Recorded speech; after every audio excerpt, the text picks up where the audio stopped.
So if you were to bring the black share of wealth at least to the black share of the population, it would require an additional at least $10 trillion. But if we were paid those unskilled wages at a 6% interest rate, we would have $6.2 quadrillion that we would be owed today.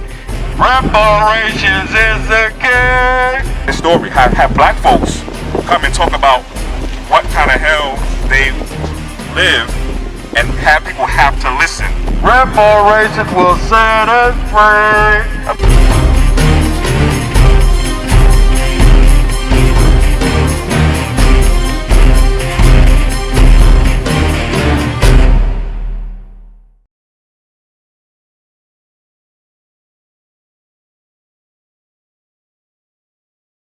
And we're also fundraising by selling these Tutney's 2022 calendars. And Tutney's is a long, almost lost language that our ancestors created back in slavery. Could you tell us a little bit about the Tutney's language, Shimoya? The Tut language, also known as Tutnese, was established by people who came from enslaved people in the United States of America. Enslaved people were forbidden to read and write. Enslaved people then began to use the alphabet in a coded form to teach other enslaved people when in the presence of slave masters. This English adaptation was continued and passed down in certain Black American descendant communities. Wow, our ancestors were amazing. Exactly. Amazing. So yes, so we're also selling these calendars as part of our fundraising efforts for the Documentary Now movie. So it's 22. This is in the news.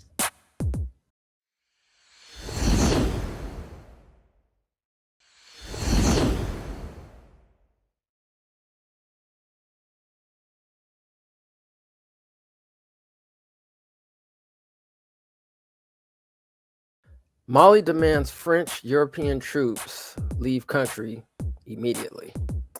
The military government of Mali says France's decision to withdraw troops is a violation of bilateral accords. Now records, scratch that, it's accords.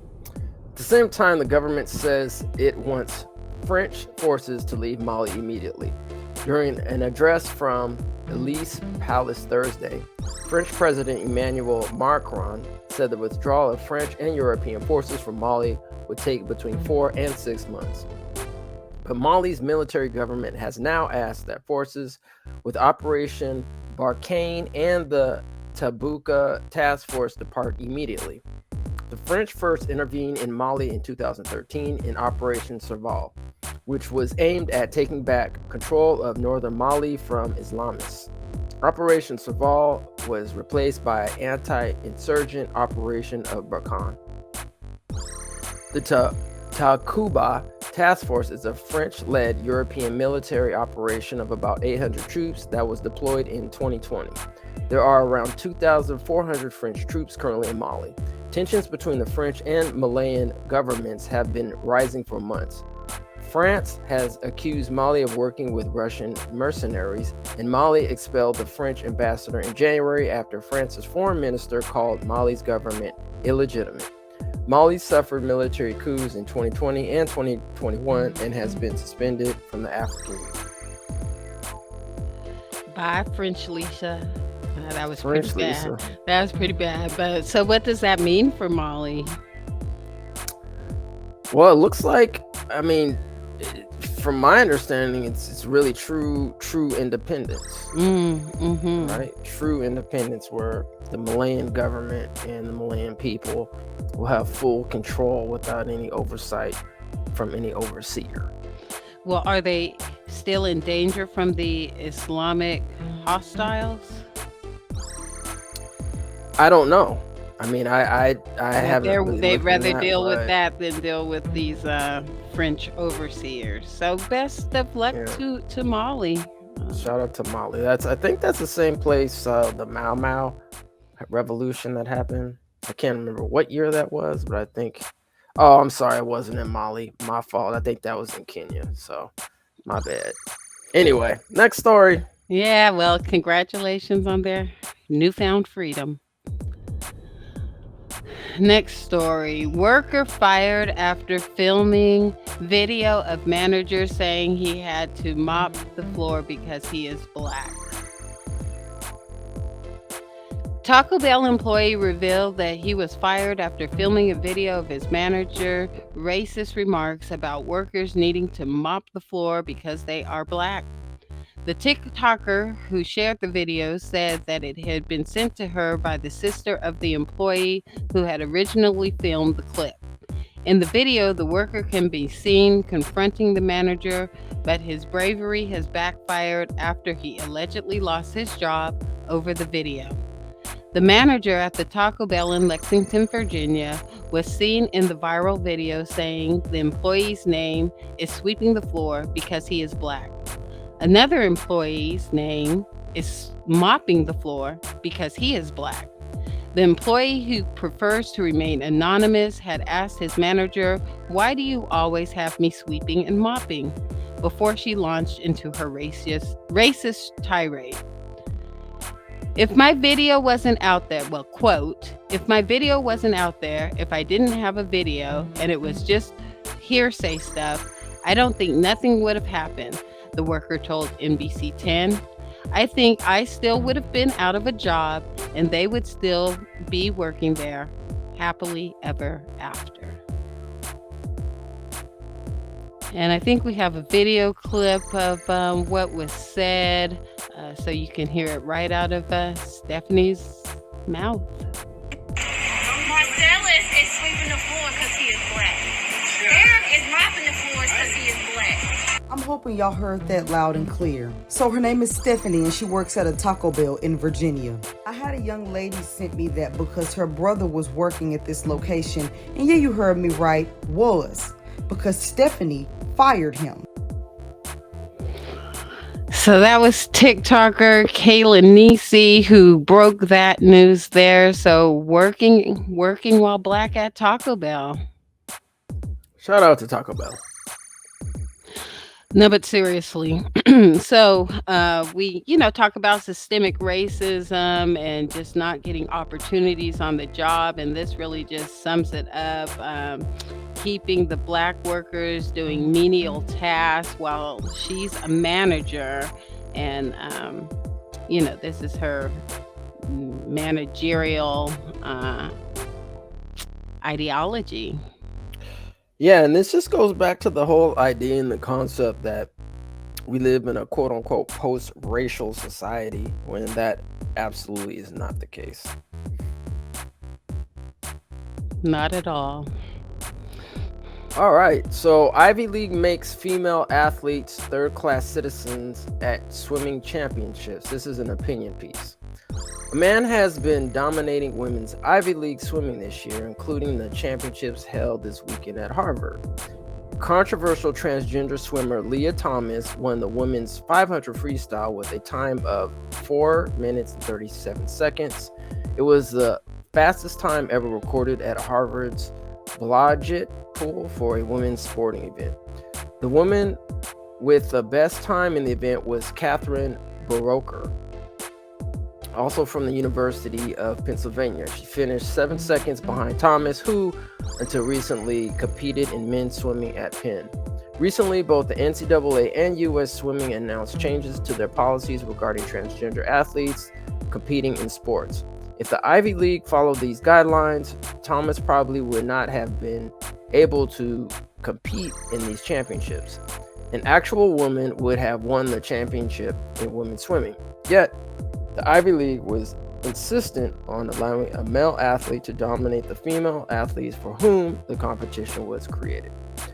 Quote, "It's a big screw you to women," end quote. A Penn swimmer previously told me, on the condition of anonymity when discussing Thomas's situation vis-a-vis the team. Looks like in this little picture here it says, biologically, Leah holds an unfair advantage over competition in the women's category, as evidenced by her rankings that have bounced from 462 as a male to number 1 as a female. What a mockery they're making of sports. I mean, this is clearly unfair. Yeah. I mean, I don't know what else to say. It is what And it is. especially if there are any scholarships to be associated with this, if he or she is able to take scholarships from native born women, um, that's just really a travesty. I hate to see it. Absolutely. I also hate to see this. George Floyd NFTs are just the tip of a racist crypto iceberg. The Wild West of crypto art is creating some heinously offensive NFTs. Stopping them is almost impossible, and accountability for anonymous creators is nowhere to be found. George Floyd was murdered on May 25th, 2020 by Minneapolis police officer Derek Chauvin, who knelt on his throat for 9 minutes and 29 seconds. A year and a half after he died, Floyd was resurrected again, but under a far more problematic auspices. On December 9th, 2021, a little NFT non-fungible token project dubbed Floydies launched, offering people a chance to spend cryptocurrency on images of a crudely pixelated George Floyd. The NFTs illustrate Floyd with bloodshot eyes and a litany of offensive and racist themes, depicting Floyd as a buck-broken enslaved man with a chain collar, as Kyle Rittenhouse, and as a literal ape, among many other examples. Unbelievably, the Floydies NFT is marketed by its creators as a unique and progressive way to celebrate the monumental life of George Floyd, even telling BuzzFeed News that the project is a great service to the BIPOC community. A beautiful handcrafted GIF here. Yeah, that's not funny. I mean, at all.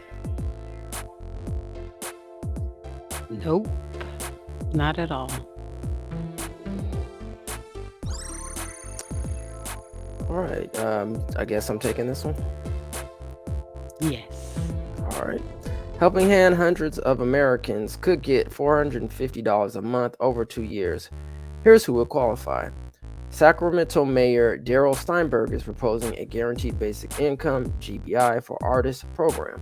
The program would be built upon a $2 million grant for local artists that would come with no strings attached. If approved, it would give cash to 225 artists, dancers, actors, painters, writers, and musicians. A Sacramento City Council meeting about it reportedly took place yesterday, but the council is yet to confirm the outcome to the Sun. If the program is officially approved, the application process could start in a couple of months. The payments could then go out as soon as summertime. It's not yet clear if there would be any income criteria, nor how residents would be selected for the program. Interesting that they picked the group of artists to receive UBI benefits. We've been in discussion here with city leaders about getting some type of reparations initiative started. No word on that. They've been silent, crickets. But it looks like they're moving forward on this UBI artist initiative.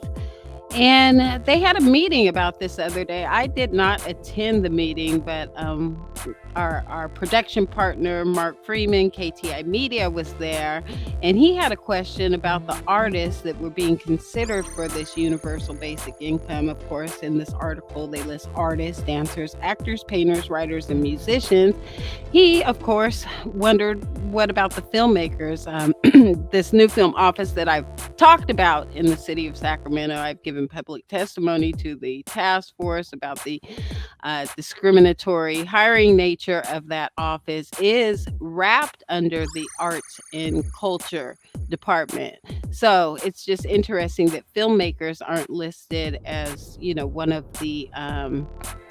one of the segments that's going to be considered for this UBI payment.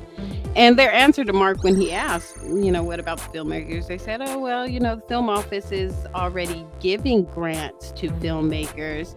And he brought up the fact that the filmmaking grants are, as you know, Yamoya, reimbursable grants. So the onus is on the filmmaker to come up with the money and provide receipts before getting any kickback, while this other artist initiative is no strings attached, just give them money.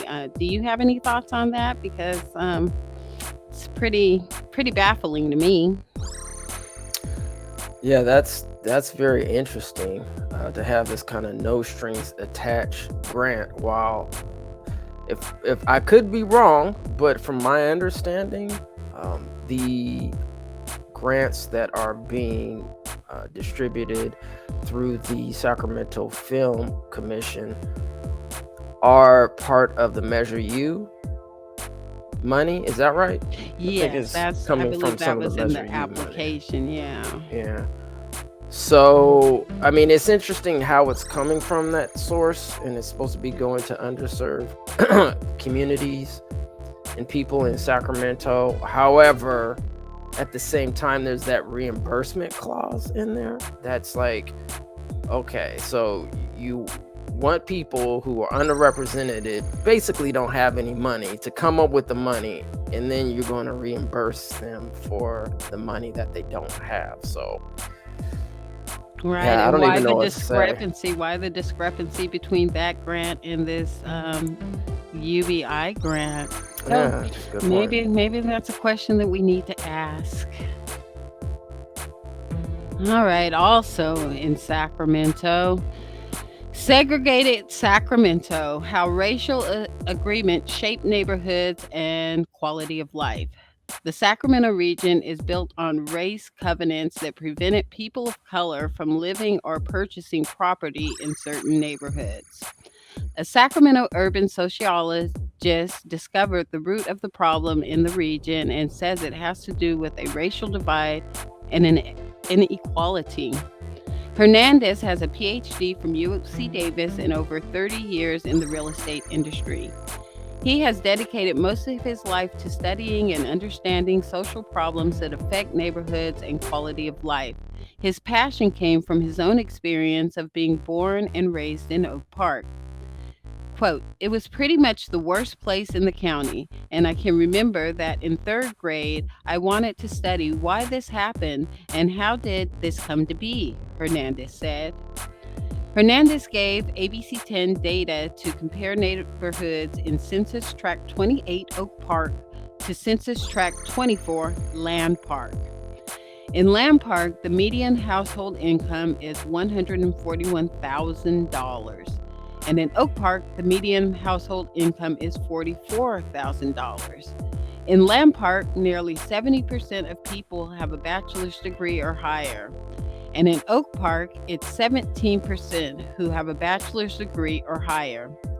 In Land Park, the median net worth is a little over $859,000. And in Oak Park, it is $20,000. The Oak Park area was one of the hardest hit in the recession between 2007 to 2010, also known as the subprime mortgage crisis. People lost their homes. It's really unfortunate. I didn't even know that people in Land Park had a household income of $141,000. That's quite a big gap between that and the Oak Park median household of $44,000. Right, and also it says in Land Park the median net worth is a little over $859,000. I think that's right in line with the wealth gap from here to equality that needs to be closed. So Sacramento is just a prime example of the racial wealth gap discrepancies. Yeah, I mean, and even if you just all across America, it's like this, right? Well, you literally go from one neighborhood and you could a block down go into another neighborhood and just like, what just happened? I just literally went to like pristine, or vice versa, quote unquote non-pristine, comparatively speaking to, right?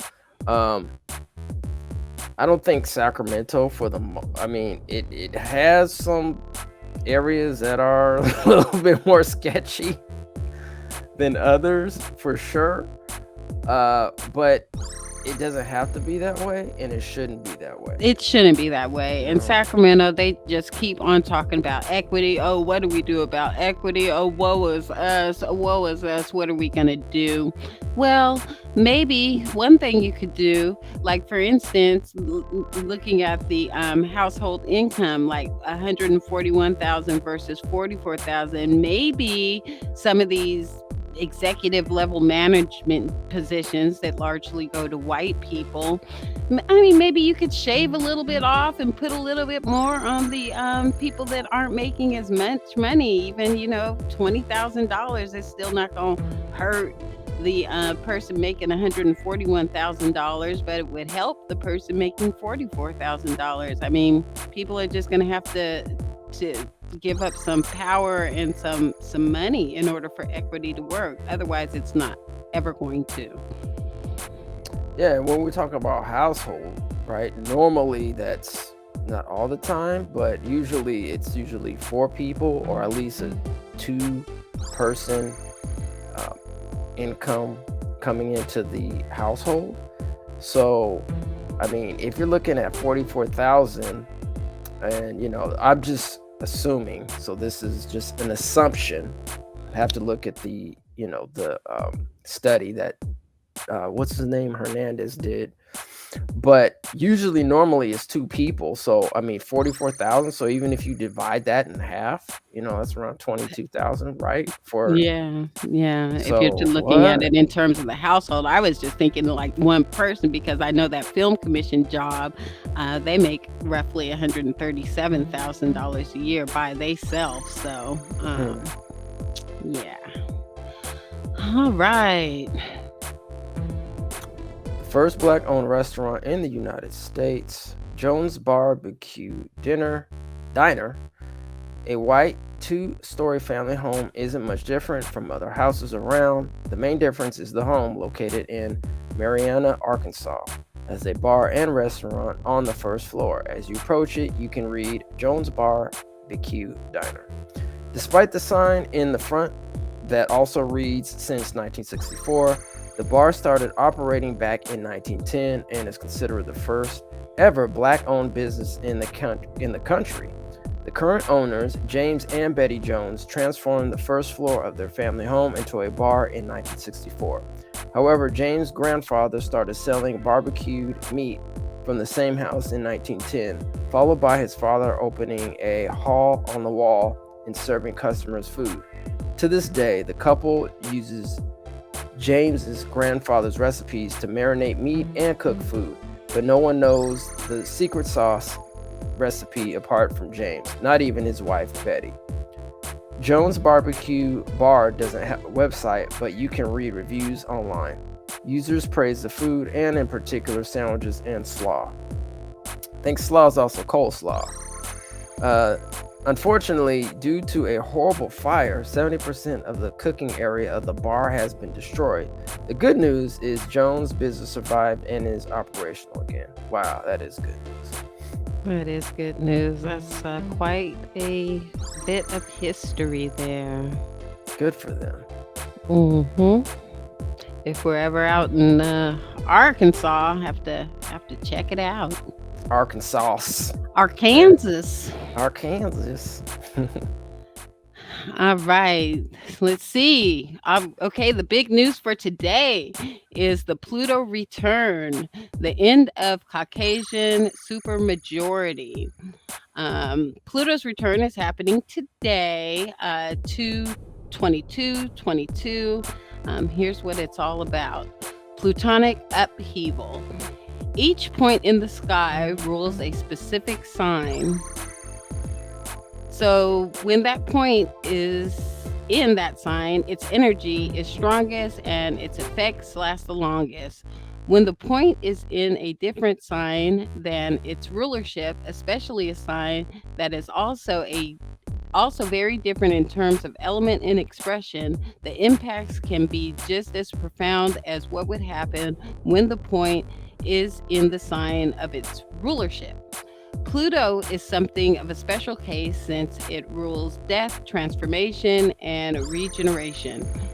Its impact through any sign is always profound in the way it does its work according to the areas ruled by that sign. Pluto brings upheaval, fundamental change, and destruction for reconstruction. Capricorn rules industry, responsibility, and achievements. So you can imagine that this transit is likely to impact public and professional life. Capricorn in death and rebirth weighs Pluto while it does its work between 2008 and 2024. Children born during this period will be born during a time of revolution that will determine the course of the nation for the next 247 years. A Pluto return is the most significant transit a nation can face because it's the rarest and most long lasting.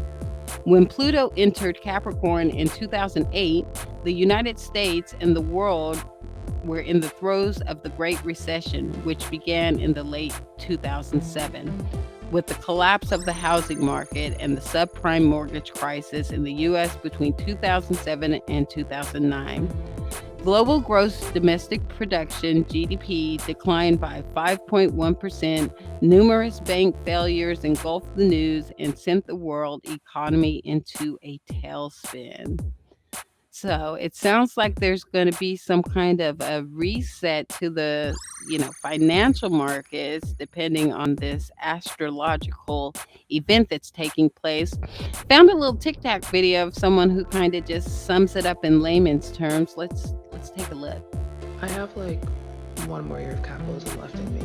There was another creator who stitched this and said that an empire usually lasts around 250 years and the US is about 5 years away from that. And I thought that was so crazy because something that also has a 250-year cycle is the planet Pluto. The US is literally about to have its Pluto return in 2022. For those that don't know, the United States has a birth chart and it has its natal Pluto in the second house. Second house rules money, finances, but it also rules what we value. The planet Pluto rules transformation and destruction. Return in astrology is when a transiting planet has returned back to the exact same degree and sign that it was when someone or something was born. We're never going to go through a Pluto return because we don't live 250 years, but America is. The stitched creator who was talking about how the collective is now realizing just how unsustainable capitalism is and how we're all realizing that the system is not working in direct correlation with the United States Pluto return back to the second house exactly where it was 250 years ago. Just as we're experiencing the worst wealth inequality known in history. Student loan debt is almost $2 trillion. Current housing crisis and no affordable housing. More than ever, people aren't just challenging what America values, also challenging how American capitalism was built off the backs of Black and Indigenous people. Get ready.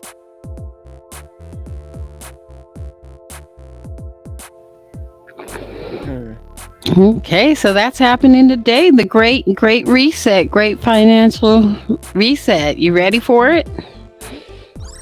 That's funny. Do we have a choice? Yeah, it's we're going to probably hopefully do a watch and sip about the banking industry so we can get a further and deeper understanding of how money is created here in America. So coming to a Emenda Mass Media screen soon. Yes, check back at ETM Media Group YouTube channel to see when we will be screening or playing that banking documentary. I haven't seen it myself, so I'm looking forward to it. Yeah, it's just interesting, like how information especially is changed and has evolved in some way. Especially we want this quick expedient type of information, and I was just looking at the TikTok video. She did a very thorough and good job in explanation, but it's like everything has to be so quick, oh, give me the information quick, give me the news quick, give me this quick. It's like fast food information. Instead of just saying, hold on, let's sit back, really understand what's happening and what's kind of going on with what I'm reading or what I'm ingesting, right? So with this documentary, I'm not going to say it's slow, but it's definitely, you have to like pay attention.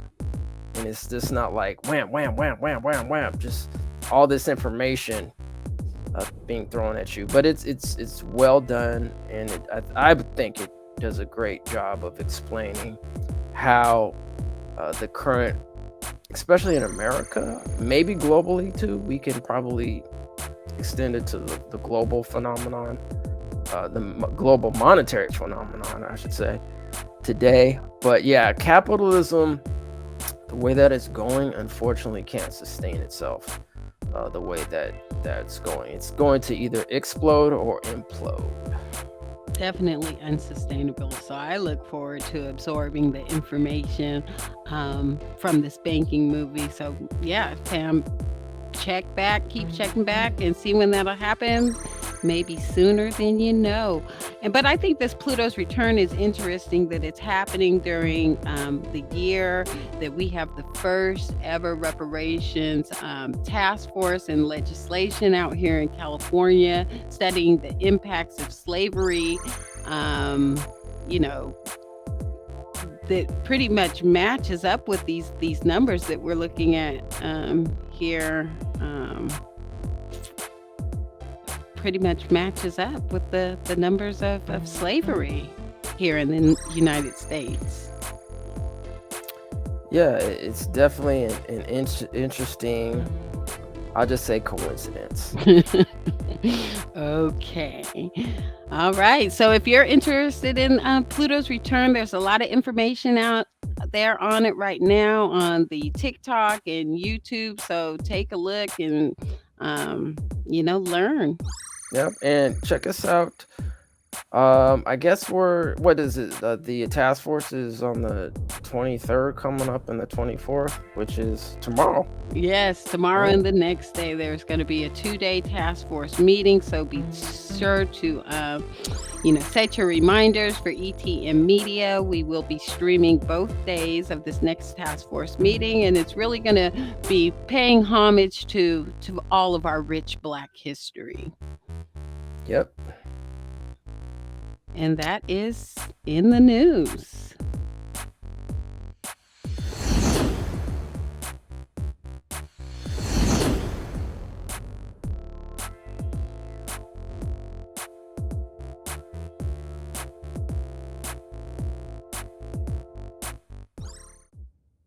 The 7th California Reparations Task Force meeting is scheduled for February 23rd and February 24th. All California Reparations Task Force meetings are open to the public and welcome public comment. Amend the Mass Media Group provides coverage of all California Reparations Task Force meetings. Tune in, tap in, and testify. Reparations Now fam.